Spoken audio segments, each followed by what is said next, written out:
আজ 16ই জুলাই। আজ রথযাত্রা। ভগবান প্রভু জগন্নাথ দেবের প্রিয় ভোগের মধ্যে একটি হলো খাজা।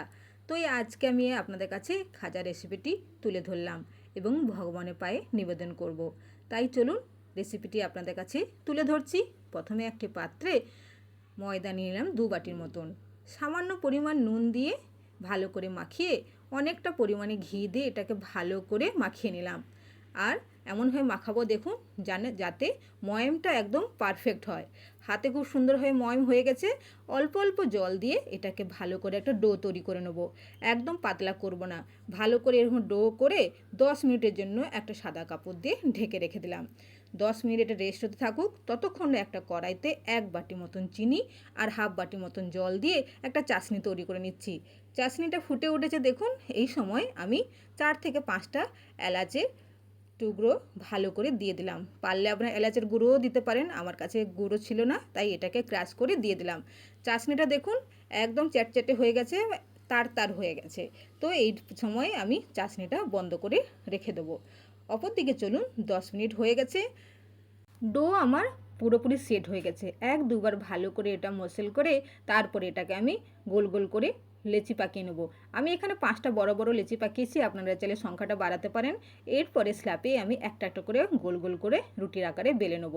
এই সময় দেখবেন সংখ্যার পরিমাণ যত বড় হবে এর পরতটা আরও বেশি বড় বড় হবে। আমি 5টাই করলাম বড় বড়।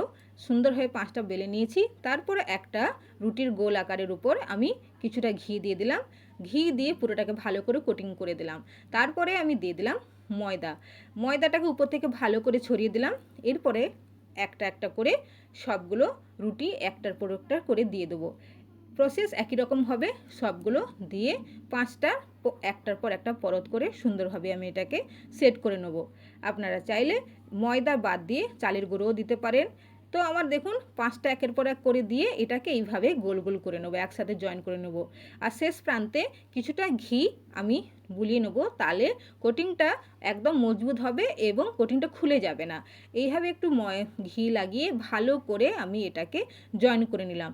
আর একটু লম্বা করে ভালো করে 1-2 বার ভালো করে আমি এটাকে সুন্দরভাবে করার পর এটাকে একটা চাকু সাইজ করে কেটে নিলাম। সাইজের পরিমাণটা আপনি ছোটো বা বড় করতে পারেন। এইভাবে দেখুন একটা একটা করে আমি বানিয়ে নিয়েছি। রেডি হয়ে গেছে আমার। অপর দিকে কড়াইতে আমি সাদা তেল গরম করতে বসিয়ে দিয়েছি। তারপরে লো টু মিডিয়াম হিটে এটাকে আমি ততক্ষণ ভাজবো যতক্ষণ না এক পিঠ ভালো করে ব্রাউন হয়ে যায়।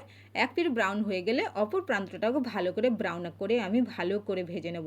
আর একদম খাস্তার মতন, আর দেখতে যেন খুব সুন্দর লাগে এবং খাস্তা কচুরির মতন দেখতে লাগে। তো সুন্দরভাবে ভাজা হয়ে গেছে, এটাকে তুলে নিলাম। তোলার পর দেখুন যে চাশনিটা রেডি করা ছিল সেই চাশনিতে আমি দিয়ে দিলাম। দেওয়ার পর এটাকে আমি এক পিঠ ও পিঠ করে ভালো করে চাশনির সঙ্গে মিক্সড করে রেখে দেবো 10 মিনিটের জন্য।